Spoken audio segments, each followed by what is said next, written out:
Okay, perfect. Mary is a Ugandan human rights lawyer and a rule of law for development specialist with a strong international experience both at the United Nations and NGOs as a technical support and human rights officer.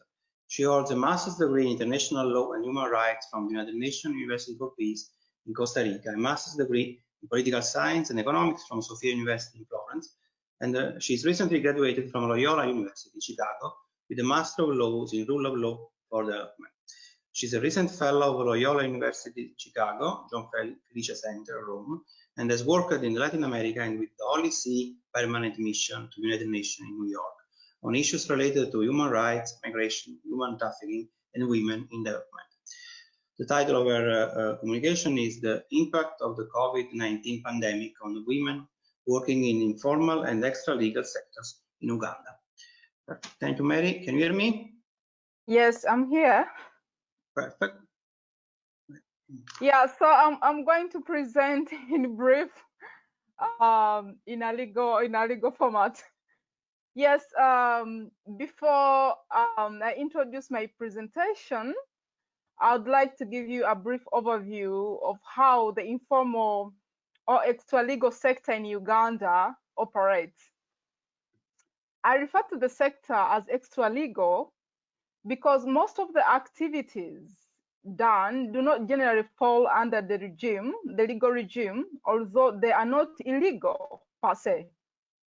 The sector covers everything that defines the day-to-day livelihood of the poorest and the most disadvantaged populations in the urban areas across Uganda, such as food, accommodation, finances, public transport, education, and any other self-employment services.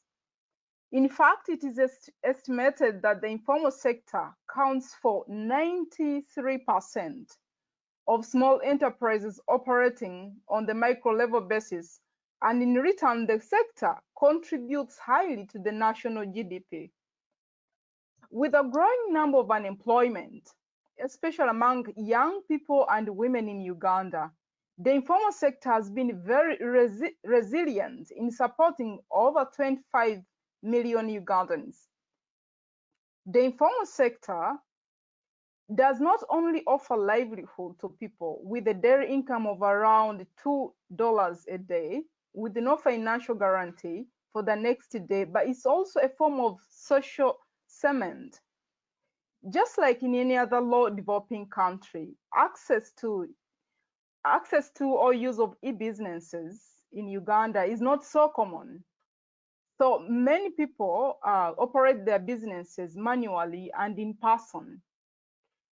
Therefore, in order to give a true picture of women in the informal sector in Uganda, one could imagine a pregnant woman with 5 children selling fruits on the streets of Kampala, running a small grocery shop or vending street foods and used clothes with a total capital of not more than $200. Most women in the informal sector are survivors of gender-based violence, social injustices, and extreme levels of structural poverty.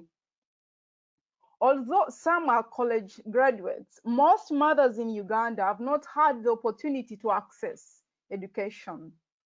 Women in the informal sector are a true example of resilience that is demonstrated through hard manual labor and in the way they struggle to ensure that their children have access to education, to healthcare, and housing.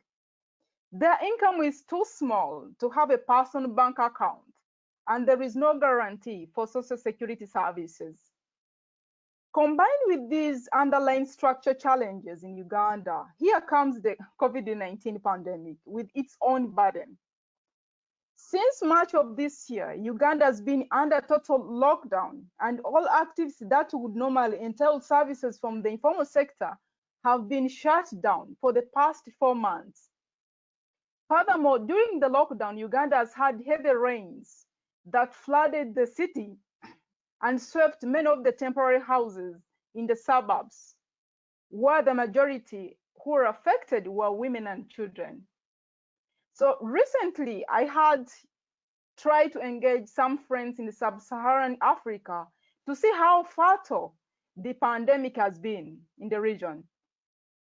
Many people underlined, and this has been backed up by the World Bank reports, that in sub-Saharan Africa, of which Uganda is part, people tend to be more worried about the economy and how to recover from the economic shock than about the health situation. At the moment, Uganda has recorded just only one coronavirus case. But what about the economy? You know, the media is more silent and focuses more on coronavirus cases reported, but undermines the social and economic case rising. So how are people, and in particular women, who have to live on a daily meager income, surviving and their families? So it is clear that more people are dying of hunger in Uganda than coronavirus itself. So I just want to give you a very good overview of how this pandemic has affected women in Uganda, those working in the informal sector. You know, due to the extensive lockdown, I told you 4 months, many women lost their jobs and their livelihood. I refer to this as livelihood because in Uganda, women in the informal sector, the sector itself defines who are these women. It is their identity. There is a great fear of either dying of the virus or of dying of hunger and thirsty. Those who've been in Kampala or in Uganda would argue that in Kampala or in Uganda, the whole country, we don't have access to free water and food. So being in the suburbs of the Kampala, which is the city council, it means that you're going either to die of hunger and thirsty because there is no access to clean water. So despite the fact that Uganda has been also internationally cautioned on excessive use of force for security personnel, you know, the presidential guidelines on the curfew gave more powers to security agencies, especially those working under the disguise of national security and health. So there are reports about women of the informal sector who have been found on the streets selling their small goods, who were shot and killed.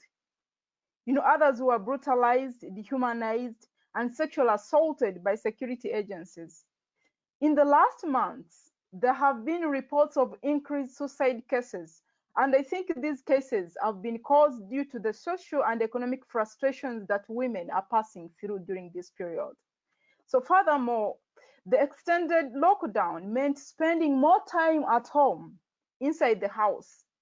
By house in the suburbs, I mean a one-bedroomed house with no veranda or balcony and with no kitchen and with no nearby park for the children to play. So thus spending more time at home without work has increased highly cases of domestic violence. And due to the closure of local courts of justice, such human rights violations have gone unpunished. So what should we do? And I think this has been what other members have really suggested. You know, the government of Uganda intervened on a short-term basis, and it is trying to offer food relief program to the people who are affected. But the government offered only 3 kilograms of beans and 6 kilograms of maize flour to the affected families within Kampala. You know, as noted by the Speaker of the Parliament, the food relief effort kicked off without a clear strategic plan, and there was no assurance that food was delivered to the most vulnerable families. There is also no clear indication whether the quantity of food, as noted, only 3 kilograms of beans and 6 kilograms of maize flour, has effectively sustained vulnerable families for the past 4 months. However, besides the temporary food relief, the government has not also considered the relevancy and the contribution of women who are working in the informal sector on the national economy and development. In its discussions, I've been following closely the national parliamentarian discussions on how the country would recover from the economic shocks. The informal sector has been excluded from the Covid-19 crisis-related short-term financial assistance programs for small businesses. And I must emphasize here that there is no better way of solving COVID-19 related problems, and especially those affecting women in the informal sector, without giving them a platform to directly participate in decision making. The informal sector has so far been left out of the public policy-making processes, and unless poor people in Uganda of the informal sector are empowered and be included in the legal protection that guarantees their economic and business protection, that they will never have access to justice, and there will be no right to access property or to have a right to property, and their labor rights, of course, will be violated always. So these three objectives, as underlying the business protection, the equitable access to justice, and the right to property, are essential for sustainable development in the informal sector, and governments should consider this as a very important achievement for their sustainable development goals by 2030. In searching for the right rule of law intervention, I've been scratching my brain. What should be done?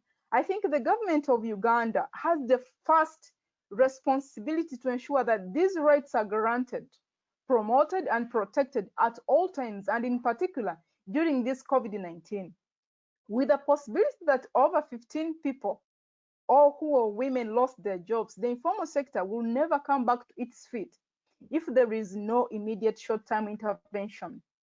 So with that, also the government should help the informal sector, or the informal sector operators have access to affordable finance through microfinancing. You know, I looked at the book of Anaya Roy in his book, Poverty Capital, Microfinance and the Marketing of Development.